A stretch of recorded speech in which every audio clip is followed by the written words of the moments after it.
మళ్ళీ next census card వచ్చినప్పుడు మనం 1, 3 అయినాం, వారు 9 అయింది. ఇలా పరిస్థితి చూస్తే కేరళ, తమిళనాడు లోపల కొన్ని జిల్లాలన్నీ కథమైపోయినాయి. మా పాటలు వచ్చింది మోదీ 30% బోటిక్ లాగా ఇప్పుడు పనిచేస్తున్నటువంటి వాళ్ళు చిన్న చిన్న వృత్తులు అని అనుకున్న వాళ్ళు, దేనికి పనికిరాని అనుకున్నాం, మెకానిక్లు అని వాళ్ళను చూసేటోడు వాళ్ళు ఎదుగురు. మనం చదువుకుంటున్నాం, మనం జ్ఞానవంతులం అవుతున్నాం అని. కానీ వాళ్ళందరూ ఒక విశ్వాసంతో మనం ఎప్పుడో ఒకసారి శాఖకు లేకుంటే శాఖపోయిన సంఖ్య తక్కువ దానిపోతే వాళ్ళు ఉన్నతులుగా మనం చూస్తాం. సమాజం రెస్పెక్ట్ ఇస్తుంది సంఘం. అంటే మనం ఇప్పుడు కూడా మెలుకోకపోతే కష్టం. ఇలా మన దగ్గర బెంగాల్ లోపల ఈ ప్రపోర్షనట్ ఏవైతే సెన్సెస్ వల్ల పెరుగుతున్నాయో దేనికైనా ఒక పద్ధతి ఉంటుంది. హిందూ సమాజం లోపల 2 లేక 3 అనేది, ఆ 3 అనేది కూడా 1 లేక 2 కాడికి వచ్చింది. ఇది నడుచుకుంటూ వస్తుంది. ఆ గ్రాడ్యువల్ గా సెన్సెస్ ప్రకారం ఏ ప్రపోర్షనట్ లో జరగాలి అనేది చూసినట్టయితే అప్పటి నుండి ఇప్పటికి తీసుకుంటే వాళ్ళు 10 ఇంతలు పెరిగారు, మనం 4 ఇంతలు ఆగినాం, 6 ఇంతలు దాటేసాం. బంగ్లాదేశ్ లో కూడా మన దగ్గర ఎంతమంది హిందువులు అక్కడ ఉండే, ఇలా 1% అంటే 1% ఏ విధంగా నిలబెట్టాలి. పెద్దలందరూ సబ్జెక్టు గురించి చెప్తారు, మీకు అందరికీ కూడా తెలుసు. మనందరం దీని మీద రేపు జరగబోయే 24 తారీఖున జరగబోయే కార్యక్రమానికి పెద్ద సంఖ్యలో పాల్గొని ఆ ప్రోగ్రామ్ ను విజయవంతం చేయాలని మనస్ఫూర్తిగా కోరుకుంటున్నాను.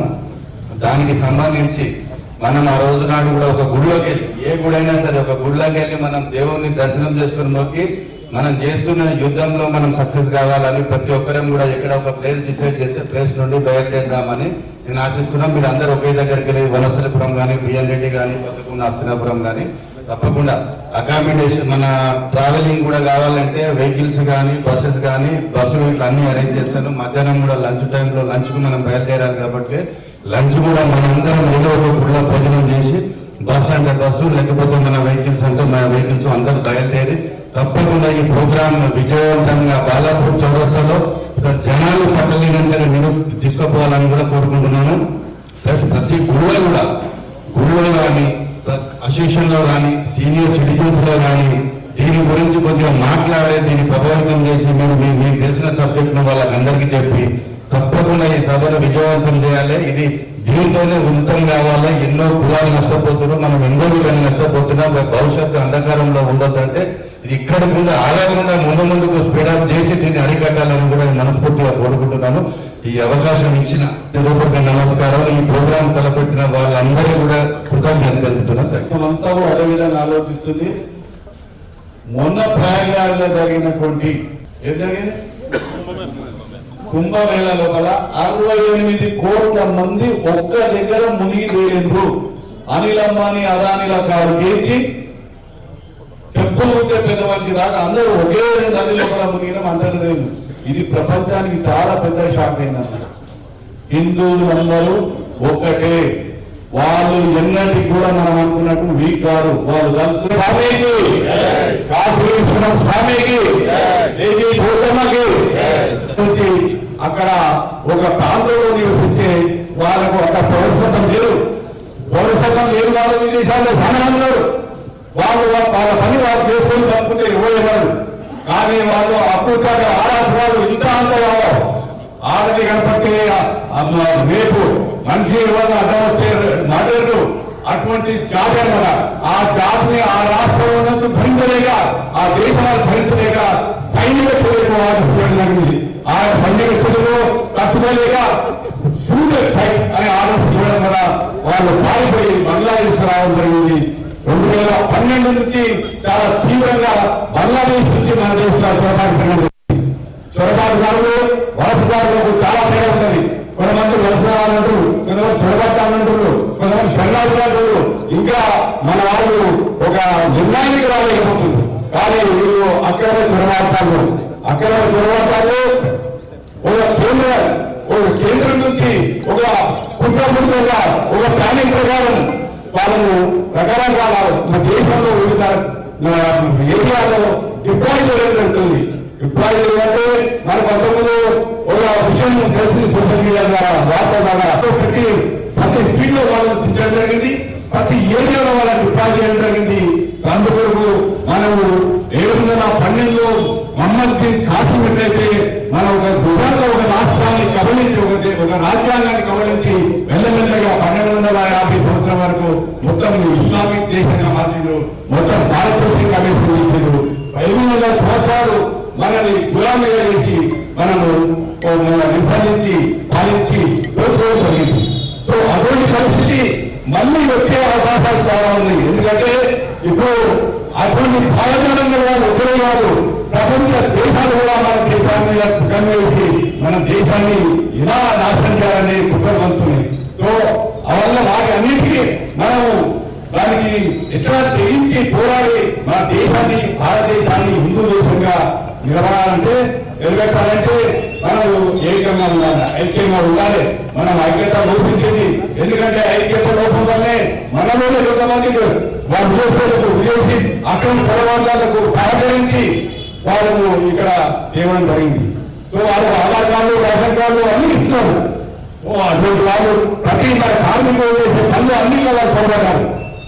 పారసింగారంలో పోతే మా కూరగాయల మార్కెట్ ఉంది, దాంట్లో 90% వాళ్ళు ఉన్నారు. వాళ్ళు ఇక్కడ మా ప్రాంతం ముస్లింస్ ఎక్కడ రోహింగ్యాలని తెలుసుకోలేకపోతున్నాం. ఎక్కడి నుంచి వచ్చారైనా అంటే బీహార్ అంటుండు, ఒరిస్సా అంటుండు, గుజరాత్ అంటుండు, బీహార్ అంటుండు. దాన్ని ఇంకో చేయాలి, ప్రభుత్వాలు కావాలి. ప్రభుత్వాలు దాన్ని నిర్ణయించి మీ ఓడు ఎక్కడి నుంచి వచ్చారని వాళ్ళు ఇన్ఫిల్ట్రేటెడ్ ఓడు వాళ్ళని రిహాబిలిటేషన్ తగ్గించి విదేశానికి వాళ్ళ దేశానికి పంపే కార్యక్రమం చేయాలి. కానీ ఆ పనులు చేసలేరు. ప్రమాదం చాలా విద్యలో మన ఇంటి చుట్టూ తిరుగుతుంది ప్రమాదం. ఎప్పుడైనా మన పౌరులు కావచ్చు. వాళ్ళు మౌనీయులు చూపిస్తారు, మీరు ఎంతగానో సంపాదించండి, మాకేమో అర్థం లేదు, మేము ఒకటే పని చేస్తాం, పిల్లలు ఉంటాం, 10 మంది ఉంటాం, 15 మంది కంటాం, మా పాపులేషన్ నిలుపుకుంటాం.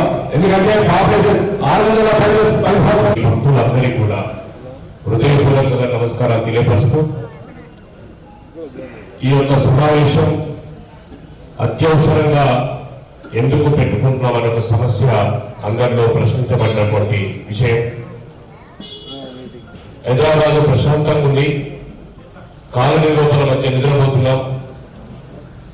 సెక్యూరిటీగా ఉన్నటువంటి త్రినేత్రులు అంటే సీసీ కెమెరాల మధ్య హాయిగా నిద్రపోతున్నాం. సూర్యుడు వచ్చే టైంలో సూర్యుడు వస్తుంది, చంద్రుడు వచ్చే టైంలో అమావాస్యలు పౌర్ణములు అన్ని జరుగుతున్నాయి. ఆర్థికంగా కూడా భారతదేశం 3వ స్థానానికి 4వ స్థానానికి ఎదిగిపోతుంది. దేశం కూడా భద్రతా విషయాలు చూస్తే ఎక్కడ చూసినా బాగుంది. ఇవాళ ఎక్కడ చూసినా సనాతనంగా అన్ని మంచిగా ఉన్నాయి. మరి ఇవన్నీ ఎందుకు జాబో ఎందుకు నినాదని చూరు ఇవన్నీ ప్రశ్నలు మనలో కొద్దిగా పెద్దవలసిన అడుగుతూ ఉంటారు. ఇది వాస్తవం. ఇలా మనము ఒక మంచి ప్రెస్ లో ఉన్నాం. ఈ స్థలము చాలా తీర్థ స్థలం లాగా. ఇందులో వచ్చినప్పుడు నాకు ఎదురుగా కనిపిస్తున్నటువంటి శమి చెట్టు, శమి మహావృక్షం. ఆధారంలో ఇటు అక్కడ చూస్తే కనకదారుతో కూడుకున్నటువంటి అక్కడ ఒక వృక్షం కనిపిస్తుంది. కానీ దాని కింద కూర్చున్నటువంటి మహావేదికలు కనిపిస్తున్నారు. శమి చెట్టు మీద ద్వాపర యుగంలో ఎవరైతే అడవికి వెళ్తున్నారో వాళ్ళందరూ ఏం పెట్టారు అక్కడ మీద? వాళ్ళ దివ్యాస్త్రాలు అక్కడ పెట్టారు. ఎందుకు పెట్టారు? ఆ చెట్టులో పెడితే నాగేంద్రుడు సురక్షితంగా ఉంచుతాడు. చాలా బాగా దాని సెక్యూరిటీ ప్లేస్. అది బంగారం లాగా మనం దాన్ని కొలుస్తాం ఆ చెట్టులో. మరి మన ఆయుధాలన్నీ అది ఎక్కడెక్కడ ఉన్నాయని, మన ఆయుధం అంటే ఏంటి? రైతులం. మనంతా రైతు కుటుంబాల్లో చూసామని ఎక్కువ మంది ఇక్కడ ఉంటాం.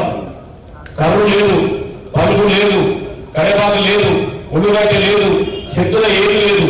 ఇవాళ ఏసీ రూమ్ లో అన్ని డెకరేషన్స్ లో 24 గంటలు సీరియల్ చూసుకుంటూ మనకు కావాల్సినటువంటి ఫిల్మ్ యూట్యూబ్లలో అన్ని వెతుక్కుంటూ అన్ని చూస్తున్నాం. ప్రపంచ స్థాయిలో అన్ని మన ఇంకా కనిపిస్తున్నాయి. కానీ ఇంకొక ఎలుక వచ్చినా ఒక పేరు వచ్చినా మన దగ్గర ఉన్న స్లిప్పర్ తోడు కొట్టి అది సత్యస్థితిలో లేదు, లేపకంగా లేచి ఉంటుంది. అంత గట్టి ఉంటుంది అది. మీరు స్లిప్పర్ తోడు కొట్టినవాడి అది ఒక్కగా లేచి చేస్తుంది. ఎంకట ముళ్ళగా లేదు మన చేతిలో, ఎంకటికి ఏదో ఉండేది ఆయుధం ఉండేది. అన్ని వదిలేసినాం మనం.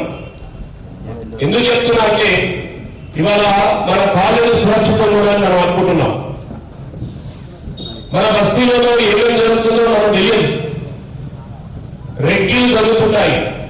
అతి ధనవంతుల దగ్గరికి, వ్యాపారస్తుల దగ్గరికి ఎవరు అనేది ఒక రెడ్డి జరిగి వాళ్ళ యొక్క లీస్ట్ తయారైపోయింది. ఈరోజు తేదీ ఎంత? 19 జనవరి. 19 జనవరి 1990లో ఈరోజు మనం సమావేశం జరుపుకుంటున్నటువంటి 8 గంటల సమయంలో కశ్మీర్ లోయ అంతా మజీద్ల మీద నుంచి రిలీవ్, గలీవ్, చెలీవ్, ఓ హిందువులారా రిలీవ్, మీ మతాన్ని వదులుకొని ఇస్లాంను స్వీకరించండి. ఓ హిందువులారా గలీవ్, చావుకు సిద్ధంగా అండి. చెలీవ్, ఈ రెండింటికి సిద్ధం కాకపోతే కశ్మీర్ లోయను వదిలి వెళ్ళిపోండి. చరిత్రలో 19 జనవరి 1990 స్వాతంత్ర భారతదేశం లోపల భారత రాజ్యాంగం అమలవుతున్నటువంటి రోజున హిందువులు ఎదుర్కొన్నటువంటి 100 వేలాది మంది ఊచకోతలకు గురైనటువంటి రోజు 19 జనవరి. మనసులో ఒక్కసారి స్మరించుకుందాం. అమరులైనటువంటి కశ్మీరీ హిందువులను నివాళులు అర్పించుకుందాం. మజీద్ల నుంచి శక్తులు ఇంకా ఏం చెప్పారు? మీరు మారండి, చావండి. చెలియు, మీరు వెళ్ళిపోతప్పుడు వెళ్ళిపోవడానికి సిద్ధమైతే మీ ఆడోళ్లను మేము పంపించము, ఇక్కడనే ఉంచుకుంటాం. మీరు మాత్రమే వెళ్ళిపోండి. మీ ఇంట్లో ఉన్నటువంటి మీ పిల్లలను, మీకు పుట్టినటువంటి బిడ్డలను ఇక్కడనే వదిలిపెట్టాలని నిబంధనలు పెట్టి వేలాది నా సోదరి మనుల మీద అకృత్యాలు జరిగినటువంటి రోజు, అత్యాచారాలు జరిగినటువంటి రోజు 19 జనవరి 1990. హిందూ సమాజం కుహానా సెక్యులరిజం మత్తులో ఒకట ఉండి ఐక్యత లోపించడం కారణంగా సమస్య గడప వరకు వస్తే ఎంత మూల్యం చెల్లించుకుందో మన కళ్ళ ముందర ఉన్నటువంటి చరిత్ర. అనేక మంది పెద్దలు మాట్లాడారు, నేను నేరుగా సబ్జెక్ట్ పోతాను. భాగ్యనగరం ఇవాళ దేశ నడిబొడ్డున ఉన్నట్టు. భాగ్యనగరాన్ని, హైదరాబాద్ సంస్థానాన్ని ఉస్మానిస్తాన్ అనేటువంటి ఇస్లామిక్ రాజ్యం చేయాలనేటువంటి కుట్రలు 1930లో ప్రారంభమైనవి. నిజాము, కాసిం రజ్వీ విదేశాల నుంచి కూడా మతం ఆధారంగా ముస్లిం జనాభాను తెచ్చుకొని ఇక్కడ ఛాలెంజ్ చేసిన సర్దార్ వల్లభాయ్ పటేల్కు మతం ఆధారంగా ఈ దేశాన్ని విభజన చేస్తున్నారు కదా, మా మతం ఇక్కడ పెరిగి ఉన్నది, మాకు ఉస్మానిస్తాన్ అనేటువంటి ఇస్లామిక్ రాజ్యం మేము ప్రకటించుకుంటామనేటువంటి ఛాలెంజ్ 1946 ప్రాంతంలో ఒకటి అయినబడ్డది.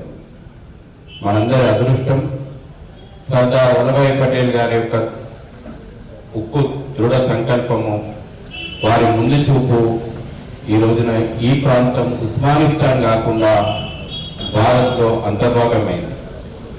లేదంటే మనమందరం కూడా ఈ రోజున Islamic republic Islamic of Usmanistan అనేటువంటి ఒక దేశంలో ఉండేటోళ్ళం.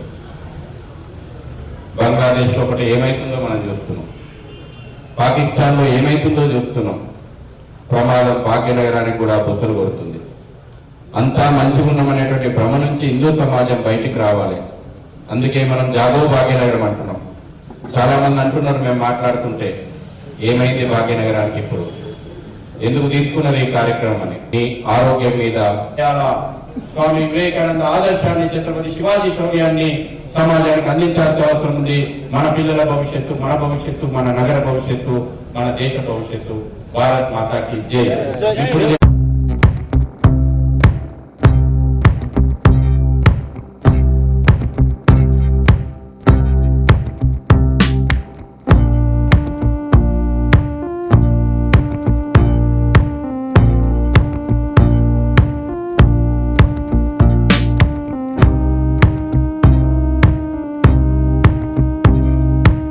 24 జనవరి 2026 వచ్చే శనివారం రోజున మధ్యాహ్నం 2 గంటలకు జాగో భాగ్యనగర్ చలో బాలాపూర్ అనేటువంటి నినాదాన్ని అందుకొని ధర్మరక్ష సభలో వేలాదిగా పాల్గొనాలని యావత్ జాతీయవాద సమాజానికి హిందూ సమాజానికి పిలుపునిస్తూ ఉన్నాం.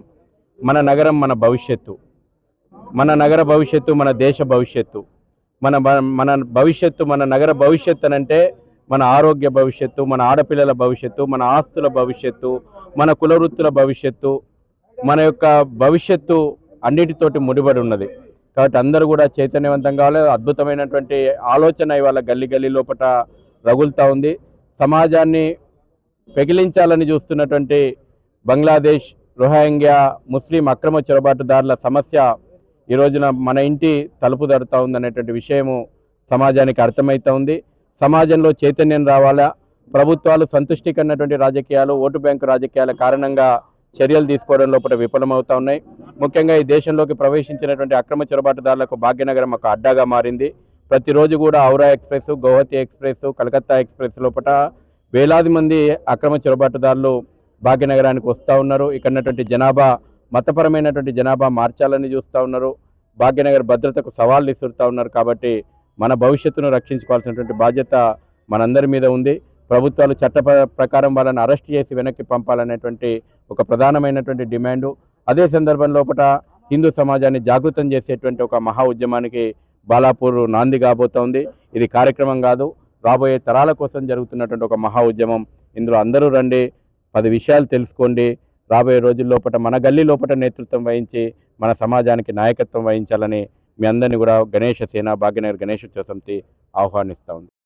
24 తారీఖు రాబోయే శనివారం నాడు భాగ్యనగర్ ఉత్సవ సమితి తలపెట్టిన బహిరంగ సభ, బాలాపూర్లో జరిగే బహిరంగ సభకు పెద్ద ఎత్తున జనం వచ్చి ఆ సభను సక్సెస్ చేసి ప్రభుత్వాన్ని కనువిప్పగలిగి రోహింగ్యా ముస్లింలను, రోహింగ్యా చొరబాటుదారులను, అక్రమ చొరబాటుదారులను దేశం నుంచి బయటికి పంపేయాలని కోరుతూ ఈ సందేశం ప్రభుత్వానికి చేరేలా మీరు ప్రచురించాలని కోరుతున్నాను. ధన్యవాదాలు.